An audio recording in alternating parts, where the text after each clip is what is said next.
આપ જોઈ રહ્યા છો ગુજરાતની number 1 news channel news 18 Gujarati. આપણું ગુજરાત સાથે હું છું સિદ્ધાર્થ ધોળકિયા. મહત્વના સમાચારથી કરીએ શરૂઆત.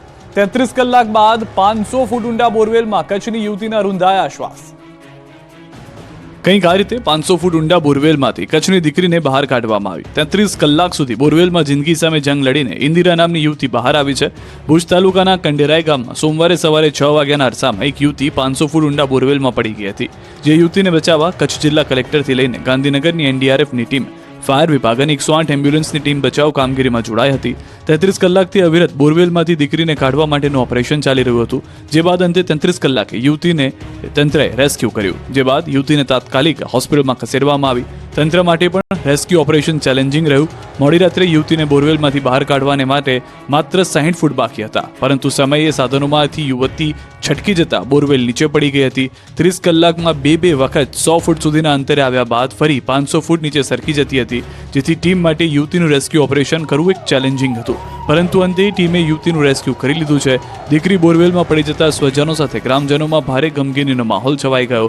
બચાવ કાર્ય માટે ઉમટેલા વહીવટીતંત્રના કાફલાને લઈ નાના એવા ગામમાં ભારે ધમધમાટ વ્યાપી ગયો છે. ગુજરાતમાં કાતિલ ઠંડીથી પથરાઈ બરફની ચાદર. 48 કલાક સુધી ઠંડીનો પ્રકોપ રહેશે યથાવત. ગુજરાતમાં ફરી એક વખત ઠંડીનો રાઉન્ડ શરૂ થયો છે. ઉત્તર ભારતના રાજ્યમાં ભારે હિમવર્ષાને કારણે ત્યાંના ઠંડા પવનો ગુજરાત તરફ આવી રહ્યા છે, જેને કારણે છેલ્લા 2 દિવસમાં ગુજરાતનું તાપમાન 4 થી 5 ડિગ્રી જેટલું ગગડ્યું છે. આ સાથે જ વહેલી સવારે ઠંડા પવન ફૂંકાતા વધુ ઠંડીનો અનુભવ થઈ રહ્યો છે. છેલ્લા 24 કલાક દરમિયાન નલિયામાં રાજ્યનું સૌથી ઓછું 6.2 ડિગ્રી સેલ્સિયસ લઘુત્તમ તાપમાન નોંધાયું. આ ઉપરાંત રાજકોટમાં પણ 10 ડિગ્રી સેલ્સિયસ કરતાં ઓછું એટલે કે છેલ્લા 24 કલાક દરમિયાન 9.8 ડિગ્રી સેલ્સિયસ લઘુત્તમ તાપમાન નોંધાયું. અમદાવાદમાં છેલ્લા 24 કલાક દરમિયાન 13.5 ડિગ્રી સેલ્સિયસ, વડોદરામાં 14 ડિગ્રી સેલ્સિયસ અને સુરતમાં 15.9 ડિગ્રી સેલ્સિયસ લઘુત્તમ તાપમાન નોંધાયું. નલિયા અને અબડાસામાં તો એટલી ઠંડી પડી કે બાઇક પર બરફના થર જામ્યા. બાઇક પર બરફ જામ્યાના દ્રશ્યો જોવા મળ્યા. તાલુકાના કાળા તળાવમાં બાઇક પર બરફની ચાદર જોવા મળી.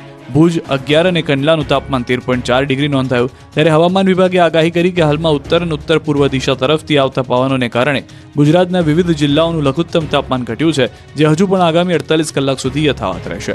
ત્યારબાદ ગુજરાતના લઘુત્તમ તાપમાનમાં 2 થી 3 ડિગ્રી સેલ્સિયસનો વધારો નોંધાઈ શકે છે, એટલે કે તાપમાનમાં વધારો થતાની સાથે ઠંડીમાં આંશિક રાહત મળશે. સુરતના વેસુમાં મેન્ટેનન્સના હિસાબને લઈને મારામારી. સુરતના વેસુ વિસ્તારમાં આવેલી સુમન સાગર આવાસ સ્કીમમાં મેન્ટેનન્સના હિસાબને લઈને વિવાદ થયો હતો, જેમાં એક પરિવાર પર જાહેરમાં હુમલો થયો. અભિષેક તારણીકર અને તેમના પિતા સુરેશ અને બનેવી નૈનેશ દ્વારા 64 ફ્લેટ ધારકો પાસેથી મેન્ટેનન્સ રકમની વસૂલી કરવામાં આવી રહી હતી. 2 મહિના પહેલા અભિષેકની બહેનના પતિ 11,500 રૂપિયાની રકમ બિલ્ડિંગના ખજાનચી અજીતસિંહના પુત્રને આપી હતી. રવિવારે આ મેન્ટેનન્સનો હિસાબ માંગવામાં આવતા અજીતસિંહ અને તેમના પુત્રોએ બહારથી માણસોને બોલાવી પરિવાર પર હુમલો કર્યો. આ ઘટનાના દ્રશ્યો મોબાઈલ કેમેરામાં કેદ થયા, જેમાં જાહેરમાં અભિષેક, નૈનેશ અને સુરેશને ઢોર મારવામાં આવતો હોય તેવું દેખાઈ રહ્યું છે. વિડીયો બનાવતી અભિષેકની બહેન સાથે પણ રકઝક કરવામાં આવી હતી. પરિવારજનો પોલીસ ફરિયાદ નોંધાવવા પહોંચ્યા હતા. પોલીસ સ્ટેશન ખાતે સિવિલ હોસ્પિટલના સર્ટિફિકેટની માંગ કરવામાં આવી, જેના માટે પરિવારજનો સિવિલ હોસ્પિટલ ગયા. હાલ વેસુ પોલીસ દ્વારા આ મામલે વધુ તપાસ કરવામાં આવી રહી છે. સુરતની મહિલાએ એસટીના ડ્રાઈવરને લાફા ઝીકી દીધા. સુરતના અડાજણ સ્ટાર બજાર બ્રિજ નજીક 2 મહિલા મોપેડ લઈને ખોટી દિશામાંથી આવી રહી હતી અને બસના નજીકથી પસાર થવા લાગી હતી. તે દરમિયાન એસટી બસના ચાલકે બસને તાત્કાલિક બ્રેક કરીને અકસ્માત અટકાવ્યો અને મહિલાને મોપેડ બરાબર ચલાવવા ટકોર કરી. ડ્રાઈવરે અકસ્માત ટાળવાની સાથે કરેલી ટકોર મહિલાને ન ગમી. ટકોર બાદ મહિલા ઉશ્કેરાઈ ગઈ અને ડ્રાઈવરને ઉપરા છાપરી 3 તમાચા મારી જાહેરમાં અપશબ્દો બોલવા લાગી, જેને લઈને લોકોના ટોળા એકત્રિત થઈ ગયા. લોકોના ટોળા જામતા મહિલાઓ ડ્રાઈવરને ખોટી રીતે આડેધડ અપશબ્દો બોલવા લાગી. વાત એટલી હદે વણસી ગઈ કે મહિલાએ ગુસ્સામાં આવીને ડ્રાઈવરને ધડાધડ 3 લાફા ઝીકી દીધા. મહિલાએ માત્ર એટલું જ ન કર્યું, પરંતુ પોતાના અન્ય લોકોને પણ બોલાવી ડ્રાઈવર સાથે વિવાદ કરવા લાગી. આ ઘટનાને કારણે બસના અન્ય 3 યાત્રીઓ પણ આશ્ચર્યચકિત થઈ ગયા. જોકે ડ્રાઈવરે પોતાનું સંયમ જાળવવા માટે પૂરતો પ્રયાસ કર્યો. આ ઘટનાને પગલે ડ્રાઈવરે તરત જ અડાજણ પોલીસ સ્ટેશને પહોંચીને ફરિયાદ નોંધાવી.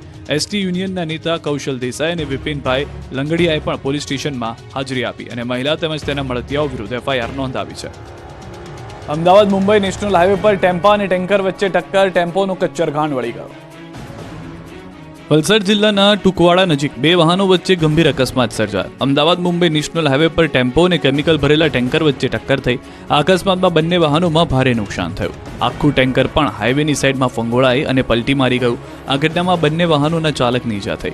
ટુકવાડા નજીક એક આઈસર ટેમ્પો પૂરપાટ જઈ રહ્યું હતું ત્યારે સામેથી આવતું કેમિકલ ભરેલા ટેન્કર વચ્ચે જોરદાર ટક્કર થઈ અને જેના કારણે ટેમ્પોનો આગળનો ભાગનો કચ્ચરખાણ વળી ગયો તો કેમિકલ ભરેલું ટેન્કર પલટી મારી અને રોડની સાઈડમાં ફંગોળાઈ ગયું. જોકે ટેન્કરમાં ભરેલું કેમિકલ કોઈ જ્વલનશીલ કે હાનિકારક નહીં હોવાથી એક મોટી દુર્ઘટના ટળી હતી. બનાવ બાદ પોલીસ સ્થળ પર પહોંચી હતી અને ઇજાગ્રસ્ત ડ્રાઈવરોને સારવાર માટે હોસ્પિટલ ખસેડાયા હતા. હચમચાવી નાખનાર આ દ્રશ્યો છે દાહોદના. કાર ચાલકે બાઇક ચાલકને અડફેટે લીધું. કાર પૂરપાટ જતી હતી ત્યારે રોડ ક્રોસ કરતા બાઇક ચાલકને કાર ચાલક મોતની ટક્કર મારે છે. 10 સેકન્ડમાં જ કારની ટક્કરમાં બાઇક ચાલક રોડ પર ફંગોળાઈ જાય છે. દાહોદ રૂરલ પોલીસ સ્ટેશન સામે પૂર ઝડપે આવતી કારે બાઇક ચાલકને અડફેટે લેતા રોડ પર ટ્રાફિક જામ થયો. જોકે બાઇક ચાલકનો ચમત્કારિક બચાવ થયો. પોરબંદરથી સમાચાર. રતનપર ગામ નજીક જંગલમાં આગ. જુરીના જંગલમાં બંને બાજુ વિકરાળ આગ. ફાયર વિભાગની ટીમો ઘટના સ્થળે. પોરબંદર સોમનાથ હાઈવે પર રસ્તો બંધ કરાયો છે. હજારો ચોરસ મીટરમાં પ્રસરી છે આગ. જુરીના જંગલમાં વારંવાર લાગે છે આગ. પોરબંદર જિલ્લાના રતનપર ગામ નજીકની આ ઘટના છે. આ જંગલમાં અવારનવાર આગ લાગવાની ઘટનાઓ બને છે ત્યારે ફરી જંગલમાં ભીષણ આગ લાગતા પોરબંદર ફાયર વિભાગને જાણ કરાઈ જેથી ફાયર વિભાગે આગ પર પાણીનો મારો ચલાવી કાબુ મેળવવા પ્રયાસ કર્યા. મહત્વનું છે કે આ જંગલ પોરબંદર સોમનાથ હાઈવેને અડીને આવેલું છે જેથી અહીંથી પસાર થતા વાહન ચાલકોને પણ તેની અસર થાય છે. નવાઈની બાબત તો એ છે કે છેલ્લા એક અઠવાડિયામાં આ જંગલમાં 4 થી 5 વખત આગની ઘટના બની ચૂકી છે તેથી વન વિભાગ આ અંગે તપાસ કરાવે તે જરૂરી બન્યું છે. અમરેલીથી મહત્વના સમાચાર. બનાવટી લેટર